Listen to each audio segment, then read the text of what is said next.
Last night, the United States brought the world's #1 terrorist leader to justice. Abu Bakr al-Baghdadi is dead.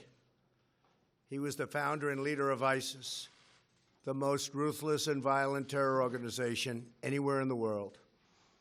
The United States has been searching for Baghdadi for many years. Capturing or killing Baghdadi has been the top national security priority of my administration. U.S. Special Operations Forces executed a dangerous and daring nighttime raid in northwestern Syria and accomplished their mission in grand style. The U.S. personnel were incredible. I got to watch much of it. No personnel were lost in the operation, while a large number of Baghdadi's fighters and companions were killed with him. He died after running into a dead-end tunnel, whimpering and crying and screaming all the way. The compound had been cleared by this time, with people either surrendering or being shot and killed. 11 young children were moved out of the house and are uninjured. The only ones remaining were Baghdadi in the tunnel, and he had dragged 3 of his young children with him. They were led to certain death. He reached the end of the tunnel as our dogs chased him down. He ignited his vest, killing himself and the 3 children. His body was mutilated by the blast. The tunnel had caved in on it in addition. But test results gave certain, immediate, and totally positive identification. It was him.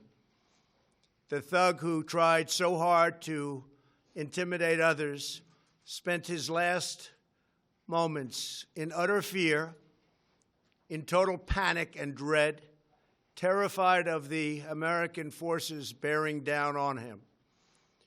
We were in the compound for approximately 2 hours, and after the mission was accomplished, we took highly sensitive material and information from the raid, much having to do with ISIS, origins, future plans, things that we very much want.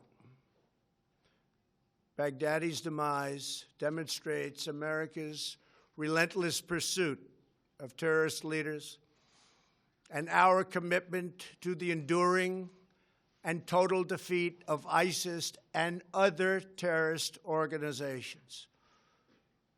Our reach is very long. As you know, last month we announced that we recently killed Hamza bin Laden, the very violent son of Osama bin Laden, who was saying very bad things about people, about our country, about the world. He was the heir apparent to al-Qaeda, terrorists who oppress and murder innocent people should never sleep soundly, knowing that we will completely destroy them.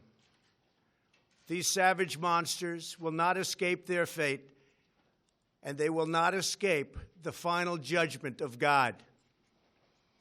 Baghdadi has been on the run for many years, long before I took office. But at my direction, as Commander-in-Chief of the United States, we obliterated his caliphate 100% in March of this year.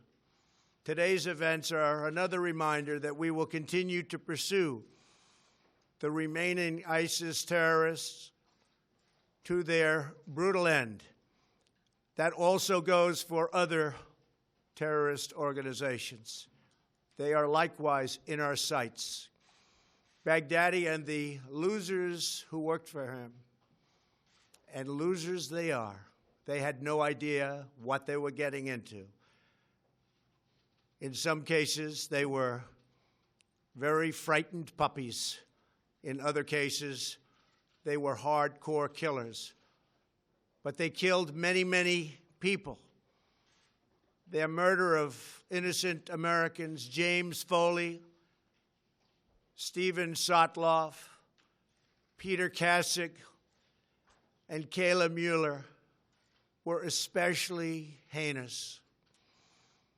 The shocking publicized murder of Jordanian pilot, a wonderful young man, spoke to the king of Jordan. They all knew him. They all loved him. He was burned alive in a cage for all to see on the execution of Christians in Libya and Egypt, as well as the genocidal mass murder of Yazidis, rank ISIS among the most depraved organizations in the history of our world. The forced religious conversions, the orange suits prior to so many beheadings, all of which were openly displayed for the world to see. This was all that Abu Bakr al-Baghdadi, this is what he wanted. This is what he was proud of.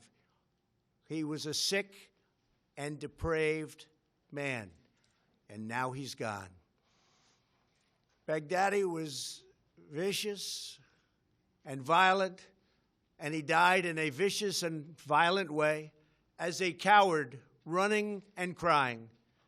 This raid was impeccable and could only have taken place with the acknowledgement and help of certain other nations and people. I want to thank the nations of Russia, Turkey, Syria, and Iraq, and I also want to thank the Syrian Kurds for certain support they were able to give us. This was a very, very dangerous mission. Thank you as well to the great intelligence professionals who helped make this very successful journey possible. I want to thank the soldiers and sailors, airmen, and Marines involved in last night's operation. You are the very best there is anywhere in the world. No matter where you go, there is nobody even close. I want to thank General Mark Milley and our Joint Chiefs of Staff. And I also want to thank our professionals who work in other agencies of the United States government and were critical to the mission's unbelievable success. Last night was a great night for the United States and for the world. A brutal killer, one who has caused so much hardship and death, has violently been eliminated. He will never again harm another innocent man, woman, or child. He died like a dog. He died like a coward. The world is now a much safer place. God bless America. Thank you. Any questions? When did you first hear about that this was an operation was going to get started? We've had him under surveillance for a couple of weeks. We knew a little bit about where he was going, where he was heading. We had very good information that he was going to another location. He didn't go. 2 or 3 efforts were canceled because he decided to change his mind, constantly changing his mind. And finally, we saw that he was here, held up here. We knew something about the compound. We knew it had tunnels. The tunnels were dead end for the most part. There was one we think that wasn't, but we had that covered too, just in case. The level of intelligence, the level of work was pretty amazing. When we landed with 8 helicopters, a large crew of brilliant fighters ran out of those helicopters and blew holes into the side of the building, not wanting to go through the main door because that was booby-trapped. And it was something really amazing to see. I got to watch it along with General Milley, Vice President Pence, others in the Situation Room. And we watched it so clearly. how did you watch this? Well, I don't want to say how, but we had absolutely perfect, as though you were watching a movie. It was that and the technology there alone is really great. A big part of the trip that was of great danger was it was approximately an hour and 10-minute flight, and we were flying over very, very dangerous territory. In fact, some of our leaders said that that could be the most dangerous, flying in and flying out. And that's why last night we were so quiet about it. We didn't say anything, and I didn't make my remark until after they had landed safely in a certain area. But the flight in, the flight out was a very, very dangerous part. There was a chance that we would have met unbelievable fire. Russia treated us great. They opened up. We had to fly over certain Russia areas, Russia-held areas. Russia was great. Iraq was excellent. We really had great cooperation. And you have to understand, they didn't know what we were doing and where we were going exactly. But the ISIS fighters are hated as much by Russia and some of these other countries as they are by us. And that's why I say they should start doing a lot of the fighting now, and they'll be able to. I really believe they'll be able to. Yes, Jennifer? Can you say what role the Kurds played in this, just generally? They gave us not a military role at all, but they gave us some information that turned out to be helpful, the Kurds. And can you tell us what the role of Turkey might have been in Iraq? Who? What was the role of Turkey? How did they help? Turkey, we dealt with them. They know we were going in. We flew over some territory. They were terrific, no problem. They were not problem. You know, they could start shooting, and then we will take them out, but a lot of bad things can happen. Plus, it was a very secret mission. We flew very, very low and very, very fast. But it was a very dangerous part of the mission. Getting in and getting out, too, equal. We went in identical, we took an identical route. We met with gunfire coming in, but it was local gunfire. That gunfire was immediately terminated. These people are amazing. They had the gunfire terminated immediately, meaning they were shot from the airships. I'm trying to understand the timing. You talked earlier, several weeks about pulling troops out, and then troops were put back in, and then, I'm trying to understand the timing of when this operation... Well, I'll tell you, from the first day I came to office, and now we're getting close to 3 years, I would say, where's al-Baghdadi? I want al-Baghdadi. And we would kill terrorist leaders, but they were names I never heard of. They were names that weren't recognizable, and they weren't the big names. Some good ones, some important ones, but they weren't the big names. I kept saying, where's al-Baghdadi? And a couple of weeks ago, they were able to scope him out. These people are very smart. They're not into the use of cell phones anymore. They're very technically brilliant. They use the internet better than almost anybody in the world, perhaps other than Donald Trump. But they use the internet incredibly well. And what they've done with the internet through recruiting and everything, and that's why he died like a dog. He died like a coward. He was whimpering, screaming, and crying. And frankly, I think it's something that should be brought out so that his followers and all of these young kids that want to leave various countries, including the United States, they should see how he died. He didn't die a hero. He died a coward, crying, whimpering, screaming, and bringing 3 kids with him to die, a certain death. And he knew the tunnel had no end. I mean, it was a closed end. They call it a closed-end tunnel. Not a good place to be. So this was going on before you made the announcement that you're pulling I've been looking for him for 3 years. I've been looking for him. I started getting some very positive feedback about a month ago. And we had some incredible intelligence officials that did a great job. That's what they should be focused on. About what time did this operation start yesterday, sir? And have you notified... Well, this operation started 2 weeks ago in terms of the real operation because we had him scoped. We thought he'd be in a certain location. He was. Things started checking out very well. We were involved on our own team with some brilliant people who I've gotten to know, brilliant people that love our country, highly intelligent people. And we've had it pretty well scoped out for a couple of weeks. But he tends to change immediately. He had a lot of cash. He tends to change like on a dime, where he'll be going to a certain location, all of a sudden he'll go someplace else, and you'll have to cancel. But this was one where we knew he was there, and you can never be 100% sure because you're basing it on technology more than anything else. But we thought he was there, and then we got a confirmation. And when we went in, they were greeted with a lot of firepower, a lot of firepower.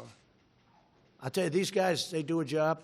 They are so brave and so good. And so importantly, many of his people were killed, and we'll announce the exact number over the next 24 hours. But many were killed. We lost nobody. Think of that. It's incredible. And when you told the Russians, you requested... Our dog was hurt. Actually, the canine was hurt, went into the tunnel, but we lost nobody. So you requested to the Russians to fly over this area they controlled. What did you tell them? We spoke to the Russians. What did you tell them? We told them we're coming in. Okay. And they said, thank you for telling us. They were very good. But did you tell them why? No. No, they did not know why. Was any other country? We did tell them, we think you're going to be very happy because, you know, again, they hate ISIS as much as we do. You know what ISIS has done to Russia. So, no, we did not tell. They did not know the mission, but they knew we were going over an area that they had a lot of firepower. And have you notified the congressional leaders about this? Pelosi? We've notified some. Others are being notified now as I speak. We were going to notify them last night, but we decided not to do that because Washington leaks like I've never seen before. There's no country in the world that leaks like we do. And Washington is a leaking machine. And I told my people we will not notify them until our great people are out. Not just in, but out. I don't want to have them greeted with firepower like you wouldn't believe. So we were able to get in. It was top secret. It was kept. There were no leaks, no nothing. The only people that knew were the few people that I dealt with. And again, Mark Milley and the Joint Chiefs of Staff were incredible.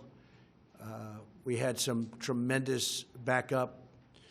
Robert O'Brien, Secretary Esper, Secretary Pompeo.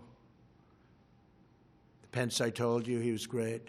This is a very small group of people that knew about this. We had very, very few people. A leak could have caused the death of all of them. Now, they're so good that I think nothing was going to stop them anyway. You want to know the truth. That's how good they were. We had them also surrounded by massive air power, up in the air yesterday, surrounded at very high levels. We were very low. We had tremendous air power. And you watched all this from the sit room? Who were you with in the sit room when you watched this? Secretary Esper, a few of the Joint Chiefs, Mark Milley, some generals. We had some very great military people in that room, and we had some great intelligence people. Robert O'Brien. It's really good.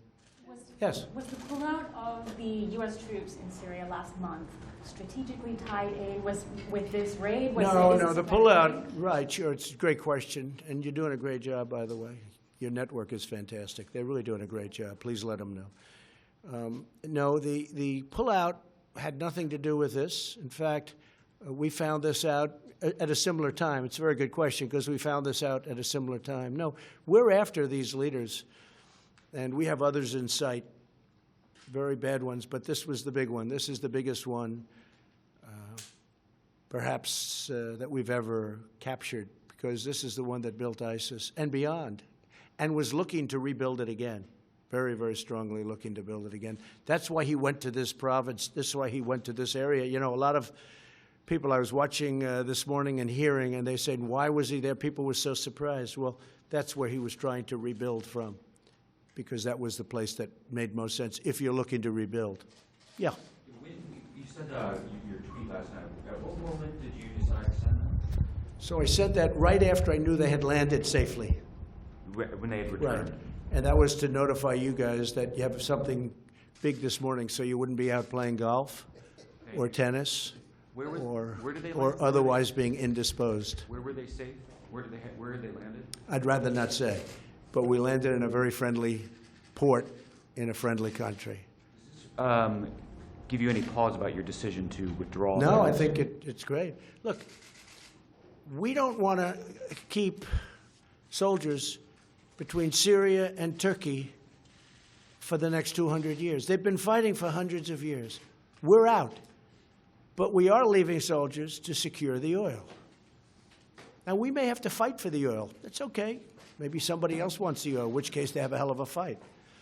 But there's massive amounts of oil, and we're securing it for a couple of reasons. Number one, it stops ISIS, because ISIS got tremendous wealth from that oil. We have taken it. It's secured. Number two, and again, somebody else may claim it, but either we'll negotiate a deal with whoever's claiming it, if we think it's fair, or we will militarily stop them very quickly. We have tremendous power in that part of the world. We have, the airport is right nearby. A very big, very monstrous, very powerful airport and very expensive airport that was built years ago. We're in that Middle East now for $8 trillion. So we don't want to be keeping Syria and Turkey. They're going to have to make their own decision. The Kurds have worked along incredibly with us, but in all fairness, it was much easier dealing with the Kurds after they went through 3 days of fighting, because that was a brutal 3 days. And if we would have said to the Kurds, hey, do you mind moving over 7 miles? Because, they were in the middle mostly. So you have 7 or 8 miles. Could you mind moving over? Because I have to say, Turkey has taken tremendous deaths from that part of the world. We call it a safe zone, but it was anything but a safe zone. Turkey has lost thousands and thousands of people from that safe zone. So they've always wanted that safe zone for many years. I'm glad I was able to help them get it. But we don't want to be there. We want to be home. I want our soldiers home or fighting something that's meaningful. I'll tell you who loves us being there. Russia and China. Because while they build their military, we're depleting our military there. So Russia loves us being there. Now, Russia likes us being there for 2 reasons. Because we kill ISIS, we kill terrorists, and they're very close to Russia. We're 8,000 miles away.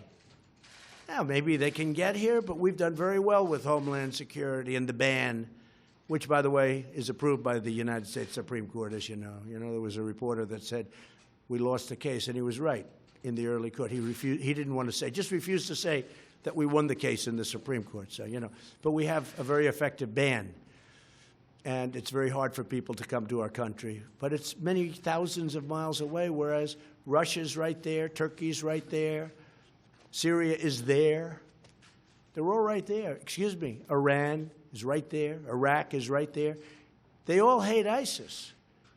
So we don't, in theory, they should do something. And I'll give you something else. The European nations have been a tremendous disappointment. Because I personally called, but my people called a lot, take your ISIS fighters. And they didn't want them. They said, we don't want them. They came from France, they came from Germany, they came from the UK. They came from a lot of countries. And I actually said to them, you don't take them, I'm going to drop them right on your border. And you can have fun capturing them again. But the United States taxpayer is not going to pay for the next 50 years. You see what Guantanamo costs. We're not going to pay tens of billions of dollars because we were good enough to capture people that want to go back to Germany, France, UK, and other parts of Europe. And they can walk back. They can't walk to our country. We have lots of water in between our country and them. So, yeah, go. You mentioned that you'd gotten to know some brilliant people along this process who had helped provide information and advice along the way. Is there anyone in particular, or would you like to give anyone credit for getting to this point today? Well, I would, but if I mention one, I have to mention so many. I spoke to Senator Richard Burr this morning, and as you know, he's very involved with intelligence and the committee, and he's a great gentleman. I spoke with Lindsey Graham just a little while ago. In fact, Lindsey Graham is right over here, and he's been very much involved in this subject, and he's a very strong hawk, but I think Lindsey agrees with what we're doing now. And again, there are plenty of other countries that can help them patrol. I don't want to leave 1,000 or 2,000 or 3,000 soldiers on the border. But where Lindsey and I totally agree is the oil. The oil is, so valuable for many reasons. It fueled ISIS, number one. Number two, it helps the Kurds because it's basically been taken away from the Kurds. They were able to live with that oil. And number three, it can help us because we should be able to take some also. And what I intend to do, perhaps, is make a deal with an ExxonMobil or one of our great companies to go in there and do it properly. Right now, it's not big. It's big oil underground, but it's not big oil up top. Much of the machinery has been shot and dead. It's been through wars, but and spread out the wealth. But no, we're protecting the oil. We're securing the oil. Now, that doesn't mean we don't make a deal at some point. But I don't want to be, they're fighting for 1,000 years. They're fighting for centuries. I want to bring our soldiers back home, but I do want to secure the oil. If you read about the history of Donald Trump, I was a civilian. I had absolutely nothing to do with going into Iraq, and I was totally against it. But I always used to say, if they're going to go in, nobody cared that much, but it got written about. If they're going to go in, I'm sure you've heard the statement, because I met it when any human being alive. If they're going into Iraq, keep the oil. They never did. They never did. I know Lindsey Graham had a bill where basically we would have been paid back for all of the billions of dollars that we've spent, many, many billions of dollars. I mean, I hate to say it, it's actually trillions of dollars, but many, many billions of dollars. And by one vote, they were unable to get that approved in the Senate. They had some pretty big opposition from people that shouldn't have opposed, like a president, and they weren't able. If you did that, Iraq would be a much different story today because they would be owing us a lot of money. They would be treating us much differently. But I will say Iraq was very good with respect to the raid last night. Just to pin down the timing a little bit better here, you got back to the White House around 4:30 yesterday afternoon. Did you immediately go to the Situation Room? Well, I knew all about this for 3 days. Yes, sir. Yeah, we thought for 3 days this is what was going to happen. It was actually, look, nobody was even hurt. Our canine, as I call it a dog, a beautiful dog, a talented dog, was injured and brought back. But we had no soldier injured. And they did a lot of shooting, and they did a lot of blasting, even not going through the front door. You know, you would think you go through the door. If you're a normal person, you say, knock, knock, may I come in? The fact is that they blasted their way into the house in a very heavy wall, and it took them literally seconds. By the time those things went off, they had a beautiful big hole, and they ran in, and they got everybody by surprise. Unbelievably brilliant as fighters. I can't imagine there could be anybody better. And these, as you know, are our top operations people. And Baghdadi apparently had been in bad health for some time. Was there any indication of that? Well, we don't know that, but he was the last one out, and his people had either been killed, which there were many, or gave up and came out. Because with the 11 children that came out, we were able to do that. We don't know if they were his children. They might have been. But as I said, 3 died in the tunnel. And the tunnel collapsed with the explosion. But you had other fighters coming out also, and they're being brought back. They're right now, we have them imprisoned. I was going to ask whose children they were, but do you remember what time you went into the Situation Room? Well, I started at 5 o'clock. We were pretty much gathered at 5 o'clock yesterday. We were in contact all day long through hopefully secure phones. I'll let you know tomorrow, but nothing seemed to leak, so I guess they were secure for a change. But we gathered more or less at 5.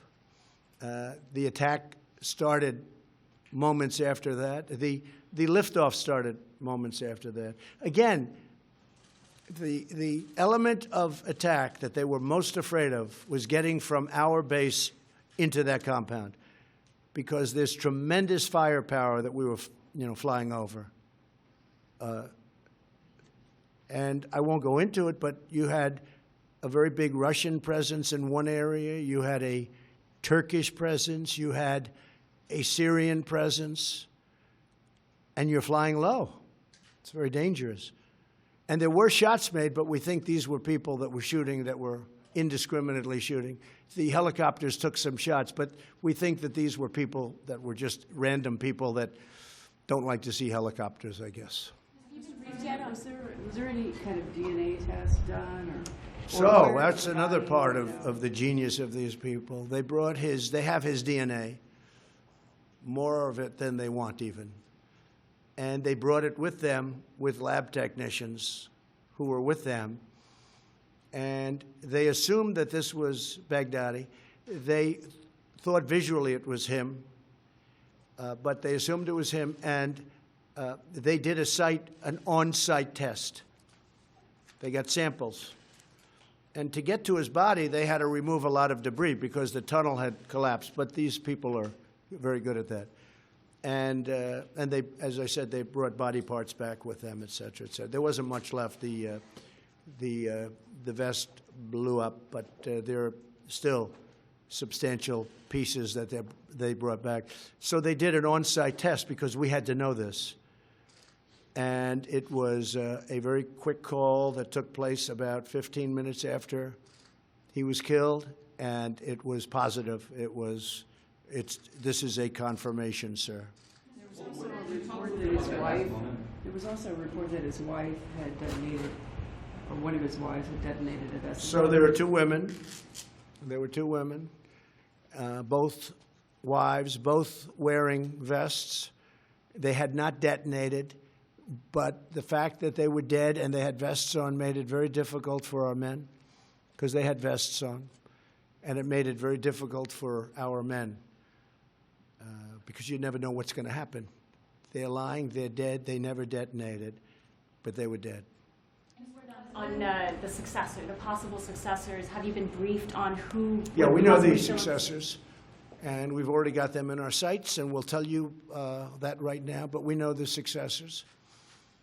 Hamza bin Laden was a big thing, but this is the biggest there is. This is the worst ever. Osama bin Laden was very big, but Osama bin Laden became big with the World Trade Center. This is a man who built a whole, as he would like to call it, a country, a caliphate, and was trying to do it again. And I had not heard too much about his health. I've heard stories about he may not have been in good health, but he died in a ruthless, vicious manner, that I can tell you. Prisoners taken, sir? Were there any adults taken? Yes, we have people that were taken. We have many of the people died on the site, but we have people that were taken, yes. And the children, we left them under care of somebody that we understand. Many, or do you believe that these 11 were all- children. 11 children. How many adults? I'd rather not say. I'd leave that to the generals. But a small group. More dead than alive. Which operation teams were involved? Which special operations teams were involved? Many of them, and at the top level, and people that were truly incredible at their craft. I've never seen anything like it. And were there, as far as partnerships goes, were there any other forces involved, or was this only American troops No, in this only raid? American forces. Did the U.S. Only rely- American forces, but we were given great cooperation. Did the U.S. rely We on... told the Russians we're coming in because we had to go over them. And they were curious, but we said we're coming. for, And we said one way or the other, hey, look, we're coming. But they were very cooperative. They really were good. And we did say it would be a mission that they'd like, too, because, again, they hate ISIS as much as we do. Sure, and then for intel purposes, was there any foreign intel that proved useful along the way in this operation? So we had our own intel. We got very little help. We didn't need very much help. We have some incredible people. When we use our intelligence correctly, what we can do is incredible. when we waste our time with intelligence that hurts our country because we had poor leadership at the top, that's not good. But I've gotten to know many of the intel people, and I will say that they are spectacular. Now, they're not going to want to talk about it. They want to keep it quiet, the last thing they want, because these are great patriots. But the people that I've been dealing with are incredible people, and it's really a deserving name, intelligence. I've dealt with some people that aren't very intelligent, having to do with intel. But this is the top people, and it was incredible. It was flawless, and it was very complicated.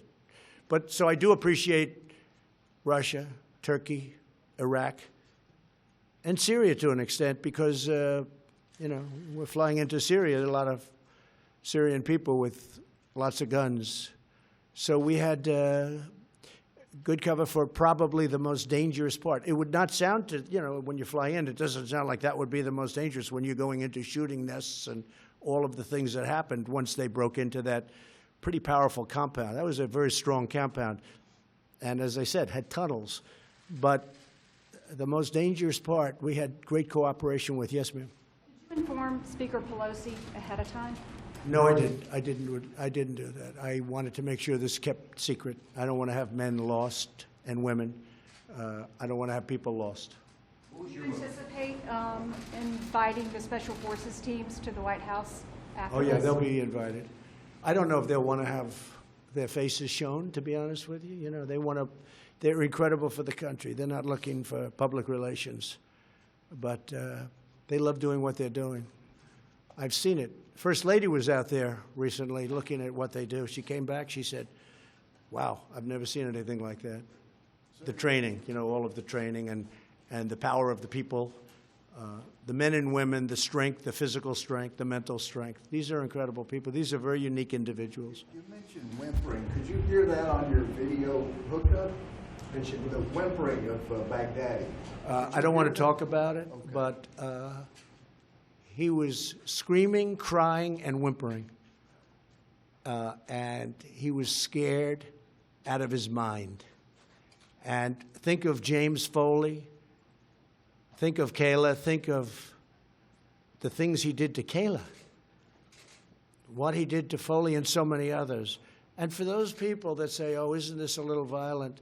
Think of how many times have you seen men, I think in all cases men for the most part, but in terms of this, where you see the orange suits and you see the ocean and they're beheaded.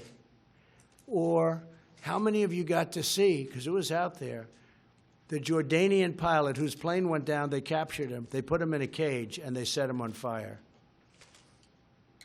And the king of Jordan actually attacked very powerfully when that happened. They've never seen a thing like that. But he set him on fire. This was al-Baghdadi, and you should never, ever, hopefully, see a thing like that again. Now, there'll be new people emerge, but this was the worst of this particular world. This was the worst. Probably, in certain ways, the smartest. He was also a coward, and he didn't want to die. But think of it, everybody was out, and we were able to search him down and find him in the tunnel. We knew the tunnel existed, and that's where he was. And you've taken a lot of heat for the Syria pullout. Do you think this will change the standing, your standing? Well, I don't have a Syria pullout. I just don't want to guard Turkey and Syria for the rest of our lives. I mean, I don't want to do it. It's very expensive. It's very dangerous. They've been fighting for centuries. I don't want to have my people, 2,000 men and women, or 1,000, or 28. We had 28 guards. I said, I don't want them there anyway. I don't want them. Now, I will secure the oil. That happens to be in a certain part, but that's tremendous money involved. I would love to, you know, the oil in, I mean, I'll tell you a story in Iraq. So they spent, President Bush went in. I strongly disagreed with it, even though it wasn't my expertise at the time, but I have a very good instinct about things. They went in, and I said, that's a tremendous mistake. And there were no weapons of mass destruction. It turned out I was right. I was right for other reasons, but it turned out, on top of everything else, they had no weapons of mass destruction. because that would be a reason to go in, but they had none. But I heard recently that Iraq, over the last number of years, actually discriminates against America in oil leases. In other words, some oil companies from other countries, after all we've done, have an advantage in Iraq for the oil. I said, keep the oil. Give them what they need. Keep the oil. Why should we go in, we lose thousands of lives, spend trillions of dollars, and our companies don't even have an advantage in getting the oil leases. So I just tell you that story. That's what I heard. Did Gina Haspel play a role in this? And you talked a little bit about that, and I saw your NSC counterterrorism director out in the hallway. Was there a role with NSC Yes. counterterrorism? Everybody. Gina was great. Everybody played a role. Just Joe to was follow- great. Gina was great. They were all great. Just to follow up, did your Syria pullout, did that generate the intelligence that led to this operation? No. We were looking at this. Look, as I said, Steve, I've been looking at this. I'm here almost 3 years. I've been looking at this for 3 years. They'd come in, sir, we have somebody under. I said, I don't want somebody. I want al-Baghdadi. That's the one I want. They'd say, well, we have somebody else. I said, that's great. Fine. Take him out. But I want al-Baghdadi. That's who I want. I don't want other people. And then I also wanted Hamza bin Laden, because he's a young man, around 30, looks just like his father, tall, very handsome, and he was talking bad things just like his father. You know, if you read my book, there was a book just before the World Trade Center came down, and I don't get any credit for this, but that's okay. I never do. But here we are. I wrote a book, a really very successful book, and in that book, about a year before the World Trade Center was blown up, I said, there is somebody named Osama bin Laden. You better kill him or take him out, something to that effect. He's big trouble. Now, I wasn't in government. I was building buildings and doing what I did, but I always found it fascinating. But I saw this man, tall, handsome, very charismatic, making horrible statements about wanting to destroy our country. And I'm writing a book. I think I wrote 12 books. All did very well. And I'm writing a book. World Trade Center had not come down. I think it was about, if you check, it was about a year before the World Trade Center came down. And I'm saying to people, take out Osama bin Laden, that nobody ever heard of. Nobody ever heard of. I mean, al-Baghdadi, everybody hears because he's built this monster for a long time. But nobody ever heard of Osama bin Laden until really the World Trade Center. But about a year, you'll have to check it, a year and a half before the World Trade Center came down, the book came out. I was talking about Osama bin Laden. I said, you have to kill him. You have to take him out. Nobody listened to me. And to this day, I get people coming up to me. They said, you know what, one of the most amazing things I've ever seen about you is that you predicted that Osama bin Laden had to be killed before he knocked down the World Trade Center. It's true. Now, most of the press doesn't want to write that, but, you know, but it is true. If you go back, look at my book. I think it was The America We Deserve. I made a prediction, and let's put it this way. If they would have listened to me, a lot of things would have been different. Can you talk about some of the difficult decisions you had along the way here in this operation? Anything that weighed on you or that you had to... Well, just death. I mean, you know, I'm sending a large number of brilliant fighters. These are the greatest fighters in the world.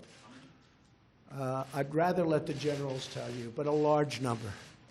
We had 8 helicopters, and we had many other ships and planes.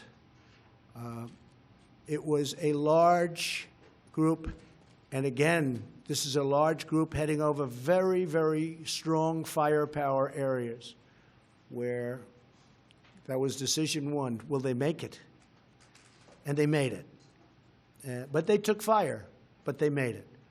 They didn't take, we don't believe, again, it was nation fire. We believe it was individual group fire or gang fire, as they call it. So they made it. So that was a big relief. Then they went in, they blasted their way in, you've heard. They blasted their way in so quickly, it was incredible, because this building was quite powerful, strong. They blasted their way in, and then all hell broke loose. It's incredible that nobody was killed or hurt. We had nobody even hurt. And that's why the dog was so great. We actually had a robot to go in the tunnel, but we didn't get it because we were tracking him very closely. But we had a robot just in case, because we were afraid he had a suicide vest on, and if you get close to him and he blows it up, you're going to die. You're going to die. He had a very powerful suicide vest. Make decisions in the moment while troops are on the ground? No, they had it just incredible. We were getting full reports on literally a minute-by-minute basis. Sir, we just broke in. Sir, the wall is down. Sir, you know, we've captured. Sir, 2 people are coming out right now, hands up, fighters. Then the 11 children out. Numerous people were dead within the building that they killed. Then it turned out they gave us a report. Sir, there's only 1 person in the building. We are sure he's in the tunnel trying to escape, but it's a dead-end tunnel. And it was brutal, but it was over. And as I said, when he blew himself up, the tunnel collapsed on top of him, on top of everything. And his children, I mean, so he led his 3 children to death. So, you know. In the tunnel, that's when the robot followed him into? That's why no The robot was set to, but we didn't hook it up because they were moving too fast. We were moving fast. We weren't 100% sure about the tunnel being dead-ended. It's possible that there could have been an escape hatch somewhere along that we didn't know about. So we moved very, very quickly. I mean, these people, they were moving, they were chasing, yeah, they were chasing. But again, because of suicide vests, you can't get too close. Again, one of the reasons with the wives is if they have a suicide vest, you know, we have to be very, very careful. These vests are brutal, and they go for a long distance. Yes, please. Have you spoken or will you speak to the families, like the Foley family? I'm calling the families now. It will be a pleasure to do that. The Foley family, who I know, will be calling Kayla's family. What he did to her was incredible. It's a well-known story, and I'm not going to say it, but you know that. He kept her in captivity for a long period of time. He kept her in his captivity, his personal captivity. She was a beautiful woman, beautiful young woman. Helped people. She was there to help people. And he saw her, and he thought she was beautiful.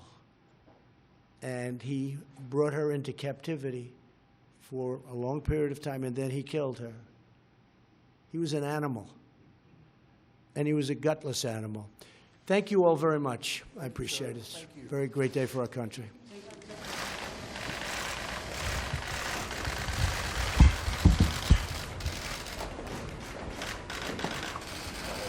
Yeah.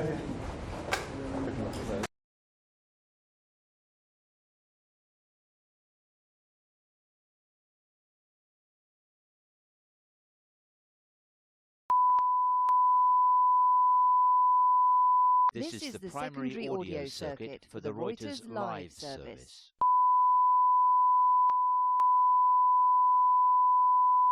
This is the primary audio circuit for the Reuters live